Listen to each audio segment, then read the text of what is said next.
Baik, Assalamualaikum warahmatullahi wabarakatuh. Perkenalkan, nama saya Asa dengan NIM 2453445SP 24045. Di sini saya akan menjelaskan proyek Lego Web cara kelima tentang Liquid.js GeoJSON. Seperti biasa di sini, tetap script dokumen HTML sampai dengan sini. Sampai dengan sini. Nah, seperti biasa, doc HTML itu untuk menuliskan dokumen yang berupa HTML5. Kemudian untuk uh, head, yang ini, yang ini. Nah, head ini berisi metadata menggunakan UTF-8, kemudian judul halaman, style style sheet leaflet, dan juga style CSS.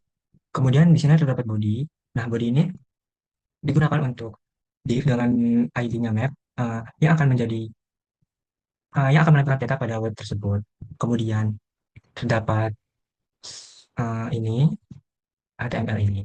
Nah, di sini HTML body-nya terdapat margin 0. Kenapa menggunakan margin 0? Karena agar tidak ada spasi putih yang ada pada tepi browser. Kemudian di sini ada map. Map ini ada weight 100% dan height-nya 100 VH. Nah, di sini kenapa menggunakan 100% dan 100 VH? Agar data yang dibuat itu 100% mengikuti lebar layar. Kemudian juga 100 VH untuk viewport untuk tingginya untuk sesuaikan dengan tinggi layar. Kemudian di sini ada script ini yang di bawah div tadi. Nah, script ini tuh digunakan untuk membuat file GeoJSON dan juga untuk library utama untuk menampilkan peta tersebut. Nah, kemudian di sini ada script inisialisasi peta dengan format, element, set view. Nah, di sini tuh digunakan untuk membuat peta pada div yang sudah dibuat tadi. Kemudian dengan mengisi koordinat, di sini menggunakan koordinat ini. Nah, koordinat ini tuh menggambarkan uh, Monas yang ada di DKI Jakarta. Kemudian dengan zoom levelnya 12. Kemudian terdapat juga script untuk base map. Nah, sorry yang ini. Script base map ini untuk mengundang OpenStreetMap. Karena kita menggunakan OpenStreetMap, maka core base-nya itu menggunakan ini. Itu OpenStreetMap. Kemudian uh, teksnya atribut atribut teks ini. Kemudian base map add to map. Base map ini ditambahkan kepada peta yang telah dibuat. Ya, kemudian ada script untuk toponymy point. Ya, sini sampai mana? Sorry. Mana? Oke, sampai sini sampai pokoknya sampai sini ya. Sini sampai bawah. Nah, script ini menampilkan titik lokasi poin dari file GeoJSON. Nah, ini kan yang mana? File toponomi GeoJSON. Nah, data toponomi GeoJSON ini udah diubah terlebih dahulu dengan menggunakan QGIS. Nah, di sini ada for toponomi GeoJSON marker membuat toponimi dengan marker. Kemudian ada ikonnya kita menggunakan foto marker PNG. Nah, ini kita menambahkan dulu di sini ya. Terus kita masukkan ke dalam foto scriptnya kepada icon URL. Kemudian icon sysnya 4040, kemudian icon ancornya 1632, kemudian pop-up-nya 0, min 32, kemudian tooltip ancornya 16, ini 16. Nah, di sini ada script untuk pop-up. Di sini ter, tertulis fitur properties token ini. Maka kalau misalkan kita mengklik um, ya mengklik tersebut, maka yang muncul adalah properties dari token ini. Kemudian juga pop-up jika ada koordinat, maka di sini akan memunculkan koordinat properties token ini tersebut. Kemudian ada um, bin pop-up dan bin tooltip. Di sini digunakan untuk pada saat kita menggerakkan kursor ke daerah tersebut, maka akan muncul nama daerah tersebut dengan menggunakan bezel tag, dan di sini menggunakan fitur purpose token ini itu kan bisa seperti pop-up. Nah, di sini yang yang sudah saya jelaskan tadi. Nah, dari tipe ini itu udah dibawa pada QGIS yang diubah ke dalam file QJSON. Nah, ini juga toponim data dan map layer toponimi, maka akan kita menambahkan toponim attribute ke dalam layer map. Kemudian ada script untuk uh, apa sorry jalan. Nah, jalan ini kita menggunakan ending khusus untuk jalan agar bisa diatur dengan layar Zindex. Nah, layar Zindex ini kita menggunakan 401. Kemudian file jalannya GeoJSON sama seperti yang tadi. GeoJSON file jalan, menggunakan pen jalan yang udah dibuat. Kemudian style function kita menggunakan warna merah dan opacity 1 dan white-nya 2. Nah, di sini juga menggunakan layer bin tooltip, kita akan sama seperti yang toponimi tadi, kita menggunakan fitur properties nama unsur beda sama script-nya, tapi kita untuk fitur propertiesnya menggunakan nama unsur. Kalau toponimi menggunakan fitur properties toponimi. Kemudian kita juga di sini sama jalan GeoJSON, kita udah mengubah data jalan tersebut ke dalam file GeoJSON dengan menggunakan QGIS. Kemudian menambahkan layar jalan tersebut ke dalam peta. Kemudian di sini ada sungai polyline, ada script untuk sungai. Di sini sama kita menggunakan pen khusus juga untuk sungai dengan style indeksnya 402, lebih tinggi dari jalan.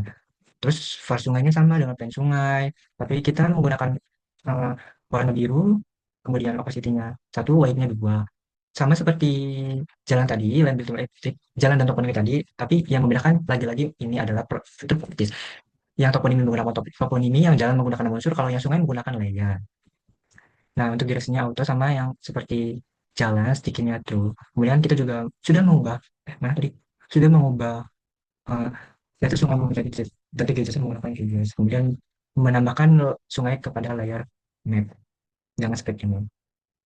Nah, di sini juga kita terdapat script batas kecamatan dengan menggunakan poligon hijau, biru, dan ungu.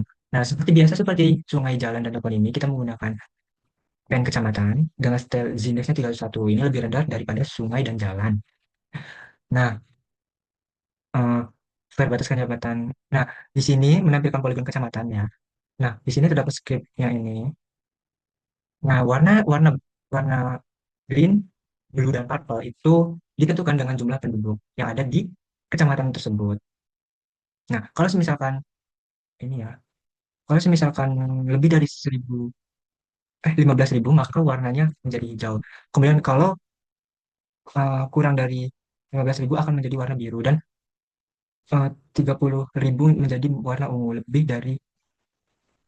Iya ya, lebih dari 30.000 akan menjadi warna ungu. Oke. Sama seperti yang tadi, pop-up-nya menggunakan fitur WADMKC pada properties uh, properties batas kecamatan. Kita menggunakan WADMKC. Jumlah penduduk. Nah, ini untuk properties penduduk, untuk menentukan jumlah penduduk tersebut. Kemudian layar bin pop-up-nya juga sama, terus juga layar bin pop-up-nya juga sama, sorry, bin pop-up-nya juga sama, mulai beda MKC, dan direksinya auto, stick-nya terus, sama seperti jalan dan sungai yang tadi. Terus kita menambahkan um, batas kecamatan ke dalam peta. Dan juga di sini batas kecamatan juga sama, diubah menjadi JSON dengan menggunakan QGIS. Kemudian untuk batas desa, tadi batas kecamatan sama batas desa, sama seperti batas kecamatan. Menggunakan pen desa, Zindasnya 302, kemudian colornya black, fill opacity-nya 0,6, fill colornya pink, kemudian untuk file pop-up kontennya desa. Nah, di sini menggunakan fitur WADM KD. Kalau untuk kecamatan menggunakan WADM KC. Terus sama untuk bin tooltipnya menggunakan properties WADM KD dan direction center, stickingnya true. Nah, kalau ini auto ya, kalau ini menggunakan center. Nah, kemudian GeoJSON-nya sama, kita sudah mengubah batas desa menjadi file GeoJSON dan menggunakan QGIS. Dan kita juga sudah menambahkan batas desa tersebut ke dalam peta dalam menggunakan script ini. Kemudian yang terakhir kita menambahkan control map. Nah, field base map-nya kita menggunakan uh, base map utamanya kita menggunakan OpenStreetMap. Nah, hanya OpenStreetMap. Tapi untuk file overlay map-nya kita ada toponomi, jalan, sungai, batas kecamatan, dan batas desa. Daftar layar ini untuk menambahkan daftar layar tambahan yang akan disesuaikan untuk kontrol layar. Kemudian menambahkan kontrol layar pada kontrol layar pada pojokan atas untuk menghidupkan atau mematikan layar tersebut. Misalkan akan menggunakan toponomi, akan menggunakan jalan, sungai, batas kecamatan atau batas desa. Di sini saya sudah menghubungkan proyek tersebut ke dalam GitHub. Nah, nah tadi kan titiknya di Jakarta, di sini.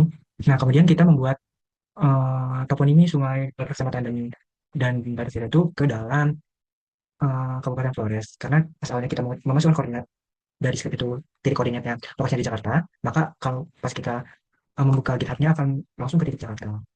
Tapi untuk toponimi dan lain-lain itu kita menggunakan di Kabupaten Flores. Nah, ini untuk hasilnya. Nah, ini ada pop-up untuk toponimi. Nah, kalau di page akan memunculkan nama dan koordinat uh, toponimi tersebut. Misalkan mulai ini, koordinatnya akan muncul koordinatnya. Kemudian untuk bintol tipnya ini, misalkan kita akan, nah ini ada jalan lain akan memunculkan kalau misalkan kita menggunakan kursor ke area jalan akan memunculkan nama jalan raya. Begitu juga dengan sungai. Nah, untuk ini desa. Kalau misalkan kita klik desa tersebut, maka akan muncul pop-up nama Desa Sausina. Kalau misalkan kursor kita ditaruh ke titik Desa Sausina, maka terdapat pop-up juga Sausina. Misalkan sebelah juga Narosina. Nah, kita juga bisa unchecklist toponimi jalan tergantung kita maunya untuk menambahkan apa. Misalkan aku mau menambahkan batas kecamatan, maka akan muncul batas kecamatan. Nah, nah di sini ada Dona Timur. Nah, kalau kita mengklik tersebut, maka akan memunculkan pop-up kecamatan Lautan Ulu Maju dan jumlah penduduk tersebut.